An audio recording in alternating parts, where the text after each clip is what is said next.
Welcome back to adventure begins. ನಾನು ನಿಮ್ಮ fighter ಗಿರಿ.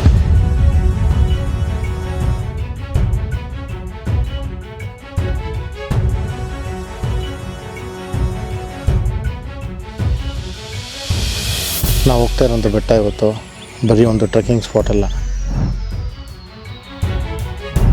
ಇದು ರಹಸ್ಯಗಳ ಒಂದು ಲೋಕವೇ ಇದೆ.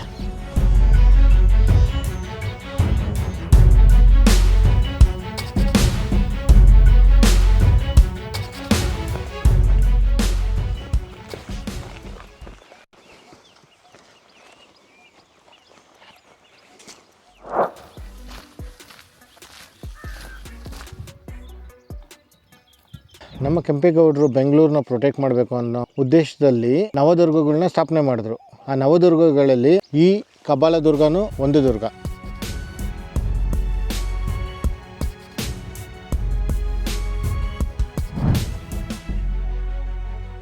ಎಷ್ಟೋ ಜನ ಕಬ್ಬಾಳಮ್ಮ ಮೇನ್ ದೇವಸ್ಥಾನಕ್ಕೆ ಹೋಗ್ತಾರೆ ಮತ್ತು ಮೇಲೆ ಬೆಟ್ಟದಲ್ಲಿ ಹೋಗ್ತಾರೆ. ಮಧ್ಯದಲ್ಲಿರೋಂಥ ಈ ದೇವಸ್ಥಾನಕ್ಕೆ ಯಾರೂ ಹೋಗಲ್ಲ, ಗೊತ್ತಿರೋಲ್ಲ ಅವ್ರಿಗೆ. ಒಂದು ಅಣ್ಣ ತಂಗಿ ಚಾಲೆಂಜಲ್ಲಿ ಗೆದ್ದಂಥ ಒಂದು ದೇವಸ್ಥಾನ ಇದು. ಇದ್ರ ಬಗ್ಗೆ ಇನ್ನೂ ಅದ್ಭುತವಾದ ಸ್ಟೋರಿ ಇದೆ, ಇದನ್ನ ಮೇಲೆ ಹೋಗ್ತಾ ನಿಮ್ಗೆ ಹೇಳ್ತೀನಿ. ಓಕೆ, ಈ ದೇವಸ್ಥಾನ ನೋಡ್ಕೊಳ್ಳಿ. ಕೆಳಗಡೆ ಕಬ್ಬಾಳಮ್ಮ ಬೆಟ್ಟಕ್ಕೆ ಬಂದಾಗ ಈ ದೇವಸ್ಥಾನಕ್ಕೆ ಬಂದು ನಮಸ್ಕಾರ ಹಾಕ್ಕೊಂಡೋಗಿ.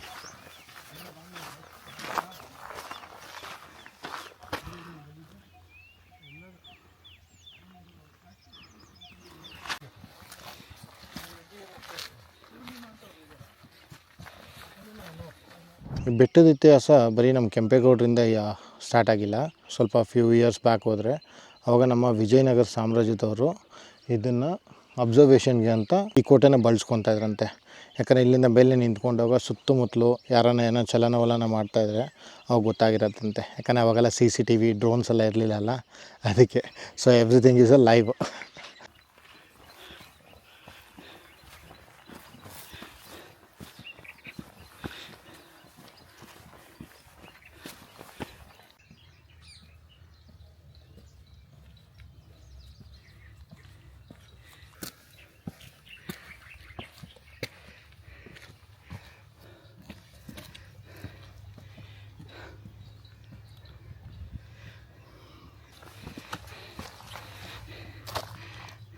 ಫಸ್ಟೆಲ್ಲ ಇಲ್ಲಿಗೆಲ್ಲ ದಾರಿ ಇರ್ತಾಯಿರಲಿಲ್ಲ, ಫುಲ್ ಎಲಿವೇಶನ್ ಇದೆಲ್ಲ, ಅದಕ್ಕೋಸ್ಕರ ಅಷ್ಟೇ.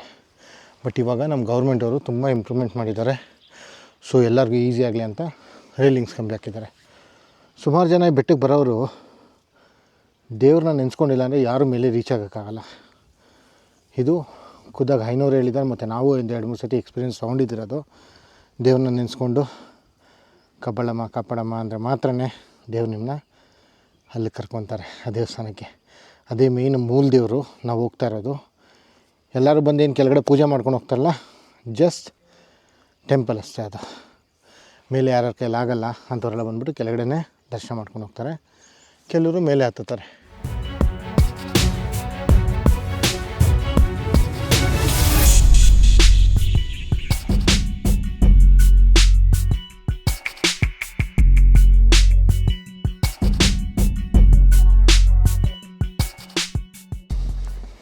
ಸ್ವಲ್ಪ ದೂರ ಮಾತ್ರ ನಮ್ಗೆ ದಾರಿ ಇದೆ. ಆಮೇಲೆ ನೋಡಿ, ಶುಡ್ ಬ್ಯಾಲೆನ್ಸ್ ಯುವರ್ ಬಾಡಿ. ಇವಾಗೇನು ದಾರಿ ನೋಡ್ತಾ ಇದ್ರಲ್ಲ, ದಾರಿ ಪಕ್ಕದಲ್ಲಿ ಇನ್ನೊಂದು ಹಳೆ ದಾರಿ ಇದೆ. ಅಲ್ಲಿ ಕ್ವೈಟ್ ಡಿಫಿಕಲ್ಟಿ ಆಗಿತ್ತು. ಆಗಿನ ಕಾಲದಲ್ಲೆಲ್ಲ ಒಂದು ಸ್ವಲ್ಪ ಇನ್ಸಿಡೆನ್ಸು ಆಗಿದೆ. ಇಲ್ಲಿ ತುಂಬ ಜನ ಬಿದ್ದೋಗಿದ್ದಾರೆ ಮತ್ತು ಸ್ಟಕ್ ಆಗಿದ್ದಾರೆ, ಕಿತ್ತೋಗಿರೋ ಕಂಬಿ ಎಲ್ಲ ಇದೆಲ್ಲ. ಆಮೇಲೆ ಗೌರ್ಮೆಂಟವರು ಒಂದು ಸ್ವಲ್ಪ ಇನಿಷಿಯೇಟ್ ಮಾಡಿಕೊಂಡು ಹೊಸ ದಾರಿ ಮಾಡಿರೋದು. ನೋಡಿ, ಇದು ಹಳೆ ದಾರಿ. ಇಲ್ಲಿಂದ ಒಂದು ಈಗ ಬರ್ತಾಯಿದ್ದು ನೋಡಿ, ಇದು ಹಳೆ ದಾರಿ. ಸೊ ಹೊಸ ದಾರಿ ಬಂದ್ಬಿಟ್ಟು ಕನ್ಸ್ಟ್ರಕ್ಷನ್ ಸ್ವಲ್ಪ ದೂರ ಆಗಿದೆ ಅಷ್ಟೇ. ಸೊ ಹಾಗೆ ಇನ್ನೊಂದು 30% ಇದೆ ಮೇಲೆ ರೀಚ್ ಆಗೋಕ್ಕೆ.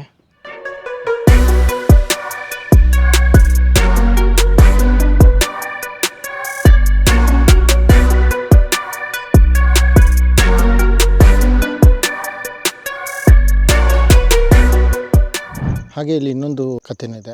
ವಿಜಯನಗರ ಸಾಮ್ರಾಜ್ಯ ಆದಮೇಲೆ ಮತ್ತು ನಮ್ಮ ನವದುರ್ಗ ಸ್ಥಾಪನೆ ಮಾಡೋಕ್ಕೆ ಮುಂಚೆ ಟಿಪ್ಪು ಸುಲ್ತಾನ್ ಅವರು ಇಲ್ಲಿ ಇದ್ದರು ಅಂತ ಉಲ್ಲೇಖ ಇದೆ.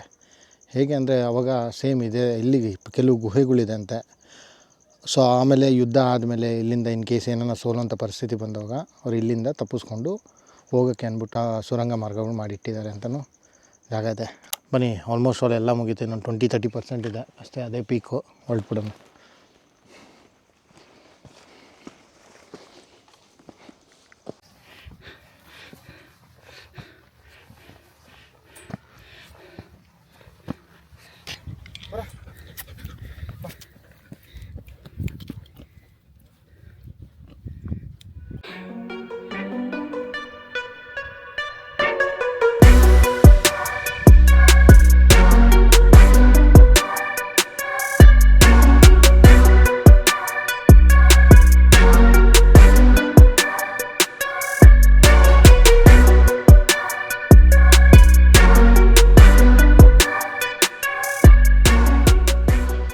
ಫೈನಲಿ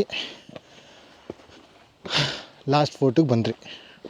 ಇದೇ ನಮ್ಮ ಕಪಾಲದುರ್ಗ ಕೊನೆಯ ಕೋಟೆ.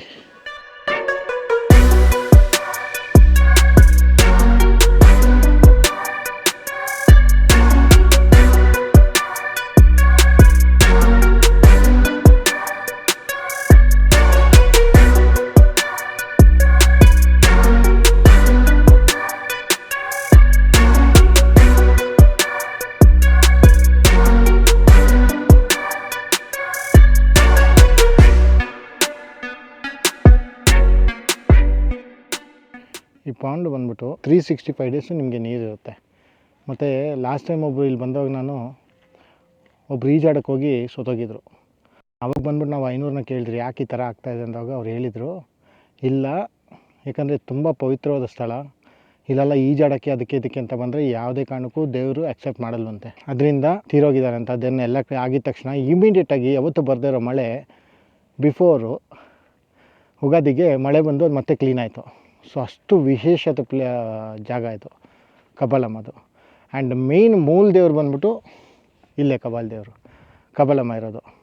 ಆ್ಯಂಡ್ ಇವಾಗ ನಾವು ಹೋಗ್ತಾ ಇರೋದು ಬಂದು ಅಣ್ಣನ ಹತ್ರ, ಈಶ್ವರ ಅವರ ತಂಗಿನೇ ಕಪಾಲಮ್ಮ ಇವರು. ಓಕೆ, ಬನ್ನಿ ಇವಾಗ ಅಣ್ಣನ ಹತ್ರ ಹೋಗೋಣ.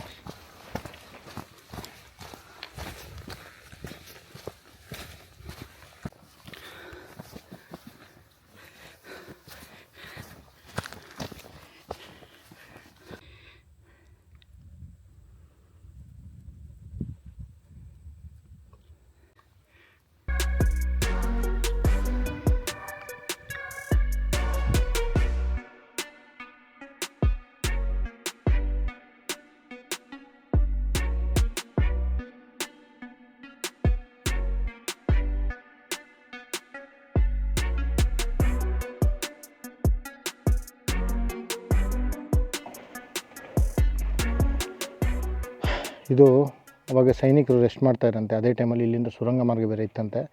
ಇಲ್ಲಿಂದ ತಪ್ಪಿಸ್ಕೊಂಡು ಹೋಗೋಕ್ಕೆ ತುಂಬ ಇತಿಹಾಸ ಇದೆ. ಕಪಾಲದುರ್ಗಕ್ಕೆ ಬಂದಾಗ ಇದು ನೋಡಿ ಟ್ರೈ ಮಾಡಿ.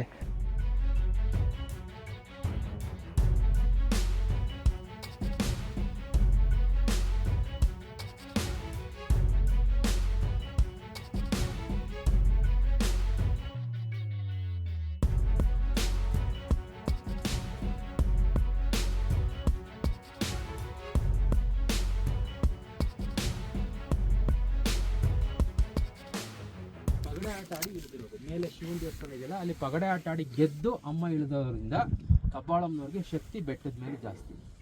ಬೆಟ್ಟದ ಮೇಲೆ ನೋಡೋದ್ರಿಂದ ನೋಡಿ, ನೆನ್ನೆ ಆ ಥರ ಆದ್ರೂ ಸಂಜೆ ಒಳಗೆ ಮಳೆ ಬಂದು ಶುದ್ಧತೆ ಆಗೋಯ್ತು.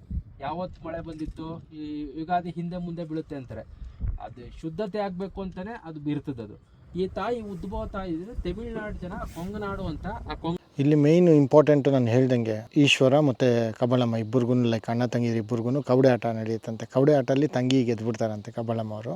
ಆವಾಗ ಅಣ್ಣ ಹೇಳ್ತಾರಂತೆ ಶಿವ, ಇಲ್ಲಿಂದ 3 ಹೆಜ್ಜೆ ನೀನು ಎಲ್ಲಿಡ್ತೀಯ ಅದೆಲ್ಲ ನಿಂದೆ ಅಂತ ಹೇಳ್ತಾರಂತೆ. ಸೊ ಅದೇ ಇದು ಒಂದು ನೀವೇನು ನೋಡ್ತಾ ಇದ್ದೀರಾ ಅದು ಬೆಟ್ಟದ ಮೇಲಿರೋಂಥ ಫಸ್ಟು. ಸೆಕೆಂಡು ಬಂದ್ಬಿಟ್ಟು ಅಲ್ಲಿ ಕೆಳಗಡೆ ಎಂಟ್ರೆನ್ಸಲ್ಲಿ ನಾನು ನೋಡ್ಸಿದ್ನಲ್ಲ ಅದೊಂದು.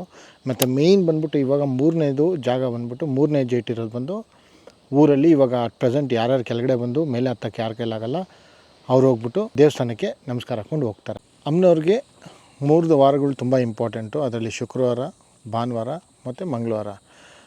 ಶುಕ್ರವಾರ ಲಕ್ಷ್ಮಿಯಾಗಿ, ಭಾನುವಾರ ದುರ್ಗಿಯಾಗಿ, ಮತ್ತು ಮಂಗಳವಾರ ಬಂದ್ಬಿಟ್ಟು ಕಾಳಿಯಾಗಿ ರೂಪ ತಾಳ್ತಾರಂತೆ.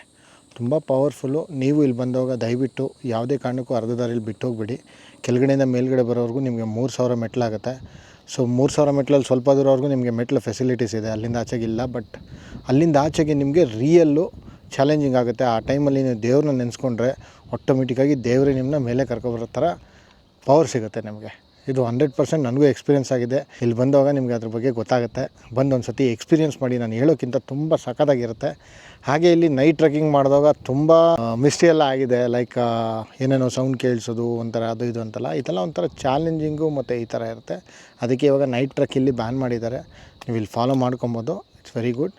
ಆ್ಯಂಡ್ ಇದು ಕನಕಪುರ ತಾಲೂಕಲ್ಲಿ ಇರೋದ್ರಿಂದ ನಿಮ್ಗೇನಾಗುತ್ತೆ ಅಂದರೆ ಯಥೇಚ್ಛವಾಗಿ ಕರಡಿ ಮತ್ತು ಲೆಪರ್ಡ್ಸ್ಗಳು ತುಂಬ ಇರ್ತವೆ ಈ ಕಡೆಗೆ. ಸೊ ಹುಷಾರಾಗಿರಿ. ನೈಟ್ ಟ್ರೆಕ್ಸ್ ಎಲ್ಲ ನಾನು ಯಾವುದೇ ಕಾರಣಕ್ಕೂ ಸಜೆಸ್ಟ್ ಮಾಡೋಲ್ಲ, ನಿಮಗೆ ಆಗಲಿ ಯಾರಿಗೇ ಆಗಲಿ. If have a good grip and good rope then you can come ಅಷ್ಟೇ. ಆ್ಯಂಡ್ ಇಲ್ಲಿ ಬಂದು ಯಾವುದೇ ಥರ ಇದು ಮಾಡಬೇಡಿ, ಯಾಕಂದರೆ ಫಾರೆಸ್ಟ್ ಡಿಪಾರ್ಟ್ಮೆಂಟ್ ಗೊತ್ತಾದ್ರೂ ಕ್ಲೋಸ್ ಮ್ಯಾಟ್ರು. ಹಾಗೆ ಈ ಟ್ರೆಕ್ಕಿಂಗ್ ಬಂದುಬಿಟ್ಟು ಟೋಟಲ್ ನಿಮಗೆ ಅಪ್ ಆ್ಯಂಡ್ ಡೌನು 4 ಕಿಲೋಮೀಟರ್ಸ್ ಆಗುತ್ತೆ. ಆಲ್ಮೋಸ್ಟ್ ಅಲ್ಲಿ ನೀವು 1200ಇಂದ 1500 ಫೀಟ್ವರೆಗೂ ಗೇನ್ ಮಾಡ್ತೀರಾ ಹೈಟು ಒಂದೇ ಸ್ಟೆಚ್ಚಲ್ಲಿ. ತುಂಬ ಚಾಲೆಂಜಿಂಗ್ ಆಗಿರುತ್ತೆ. ಇರೋವಂಥ ನವದುರ್ಗಾಲೇ ಇದೇ ಮೋಸ್ಟ್ ಡಿಫಿಕಲ್ಟಿ ಹೈಟ್ ಅಂತ ಹೇಳ್ಬೋದು. ನಿಮಗೆ ಗೇನ್ ಆಗೋ ಸ್ವಲ್ಪ ಡಿಫಿಕಲ್ಟಿ ಆಗುತ್ತೆ ನಿಮಗೆ. ಒಂದು ಸತಿ ಮೇಲೆ ಬನ್ನಿ, ದರ್ಶನ ಮಾಡಿ, ನಿಮ್ಮ ಕಾಲು ನೋವು ಎಲ್ಲ ಆಟೋಮೆಟಿಕ್ಕಾಗಿ ಹೊರಟೋಗುತ್ತೆ. ದಿಸ್ ಇಸ್ ವಾಟ್ ದೊಡ್ಡವರು ಹೇಳೋದಷ್ಟೇ. ನಾನು ನೋಡಬೇಕು ಅಂದರೆ ಕಷ್ಟ ಬಿದ್ದುಬಿಟ್ಟು ಬನ್ನಿ, ನಿಮಗೆಲ್ಲ ಸಿಗುತ್ತೆ ಅಂತ. ಓಕೆ, ಚಲೋ ಗೈಸ್. ಹಾಗೆ ನಿಮಗೆ ನೆಕ್ಸ್ಟ್ ಬ್ಲಾಗಲ್ಲಿ ಸಿಗೋಣ.